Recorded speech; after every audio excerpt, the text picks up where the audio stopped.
আমাদের দুজনের গিফট, জামাই ষষ্ঠী স্পেশাল গিফট। দেখি কি আছে, কিছুই আমাকে বলা হয়নি, হঠাৎ করে এসে আমি দেখছি। এই যে এদিকে আমার শয়তান বসে আছে, শয়তান বসে আছে লাট সাহেব।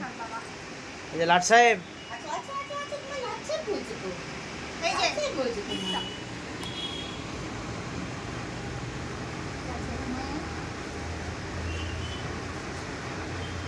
লক্ষ্মী গণেশ রূপোর কয়েন।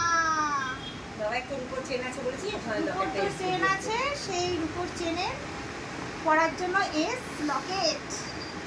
বা আমরা তো দুজনেই দুজনেই এস, কিন্তু এটা তোমার এস লকেট। বাহ, খুব সুন্দর, খুব সুন্দর কিন্তু ডিজাইনটা। হ্যাঁ চেন ওই জন্য জিজ্ঞেস করলাম রূপোর চেন আছে, বলে যে হ্যাঁ আছে। হ্যাঁ, ও তো সবসময় পরে। জানি দিল আবার পরবে একটু বলবেন।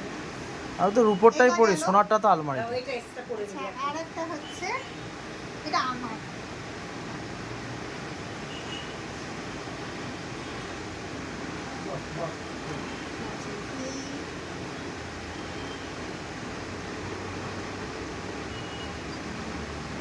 একটা চেন, রূপোর চেন, খুব সুন্দর। দেখ, বল বল বল বল মতন, খুব সুন্দর ডিজাইনটা। হ্যাঁ আবার কি গলায় পরে নাও? হ্যাঁ, সারাক্ষণ সবসময় চলবার। ওটা আর্ট বানাতে দেওয়া হয়েছে, ওটা তৈরি হয়নি তাই জানতে পারিনি। ওটা আর্ট দিয়েছে যেমন এস তোমার আর্ট। আমার আর কেন? রুমি যেহেতু আমার ও বাড়ির আচ্ছা, বাড়ির নামেরটা।